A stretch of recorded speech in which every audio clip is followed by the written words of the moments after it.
Section 3.3 is on the product and quotient rules and higher order derivatives. So again, derivatives come from the definition of a derivative, which is the limit as h approaches 0 of f of x plus h minus f of x all over h. And we had to do everything using the definition of derivative until we started noticing some things. We noticed that we could use the power rule, the constant multiple rule, and the derivative of a constant, all proven in our textbook using the definition of derivative. So we had these really cool rules that made it so we didn't have to use the limit process for finding derivatives anymore. Well, now we're going to start being able to take the derivatives of more sophisticated, more complicated functions, ones particularly that have a product multiplied together or a quotient divided by one in each other. Now, I told you, derivatives come from limits. Derivatives come from the limit process, and we already had limit rules. One of the rules that we had for limits was the limit of a product is the product of the limits. Another rule, in other words, just find the limit of each part and then multiply them together. Another rule we had was the limit of the quotient is the quotient of the limits. So the idea was find the limit of the top, find the limit of the bottom, and then divide them. Well, in calculus, or for derivatives, it is not the same thing. If you want to find a derivative of a product, it is not the product of the derivatives. And if you want to find the derivative of a quotient, it is not the quotient of the derivatives. So again, I highly, highly encourage you to look at the book and look at the proof of these problems. They do the definition of derivative, proof of the product rules and the quotient rules. Well, because this class is so fast, I'm not going to cover those proofs. I encourage you to look at the textbooks for the full handwritten out proofs of why the product and quotient rule work, because they're really, really cool rules. Okay? All right. So what is the product rule? If you want to find the derivative of a product, the derivative of the product is not the product of the derivatives. The derivative of f of x times g of x is f of x times g prime of x plus g of x times f prime of x. So what do I do here? What I like to do is I like to call the first function a 1 and the second function a 2. And then I'm going to call those derivatives of the first function d1, and I'm going to call the derivative of the second function d2. So what do I have here? I would have the first function f of x times the derivative of the second, which would be d2, right? Plus the second function, which is 2, times the derivative of the first, which would be d1. So 1d2 plus 2d1. First times the derivative of the second, plus the second times the derivative of the first. So for teaching this class for over 14 years now, teaching it dozens and dozens of times, I asked my students what works best for you. And I used to originally start it as first times derivative of the second plus second times the derivative of the first. But because that's so much to say, they liked the lesser version of it. And the lesser version of it, meaning fewer words to say, they like 1d2 plus 2d1. 1d2 plus 2d1. That's how my students memorize the product rule, and most certainly, you want to memorize the product rule. So what are the steps for finding the product rule? Find the first and the derivative of the first, find the second and the derivative of the second, plug it in, and simplify. It's really that simple. Okay, so let's look at example 1 here. It says, find the derivative of the following function. Now I want to tell you, if this were not strictly stating right here that we want to use the product rule, right? It strictly states we want to use the product rule.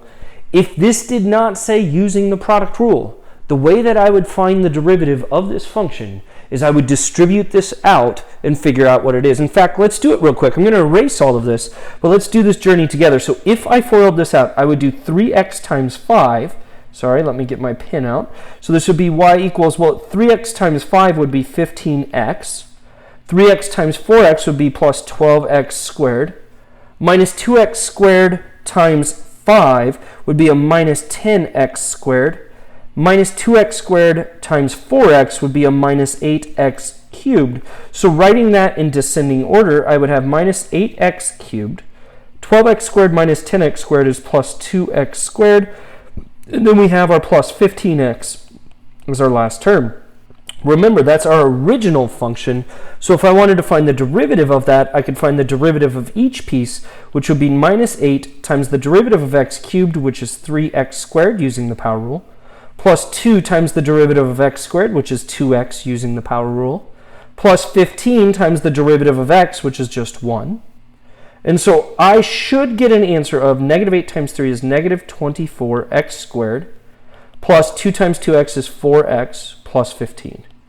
So this should be my answer. Negative 24x squared plus 4x plus 15.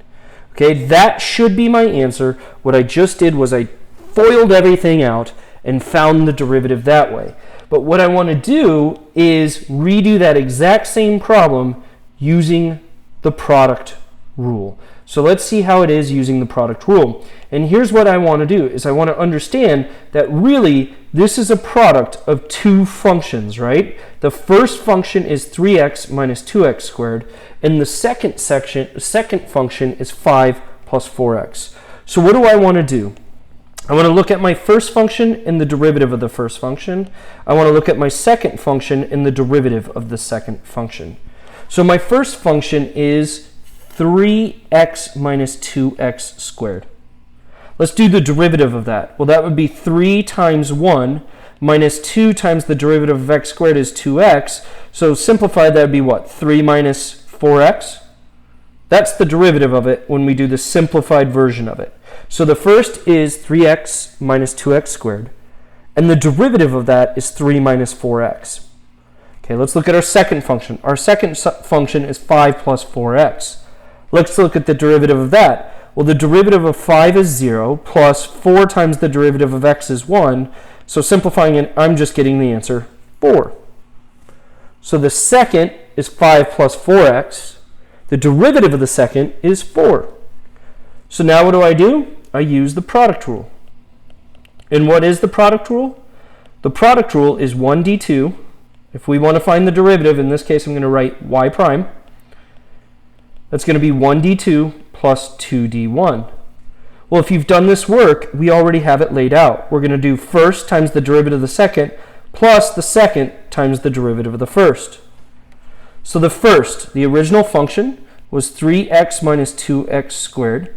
The derivative of the second is 4, plus the second, which was 5 plus 4x, times the derivative of the first, which was 3 minus 4x. Okay? Let's go ahead and do that out. We're going to simplify it. That's all the calculus we need to do in that problem. We've plugged it into the rule. We're done with the calculus. Now it's just algebra simplification.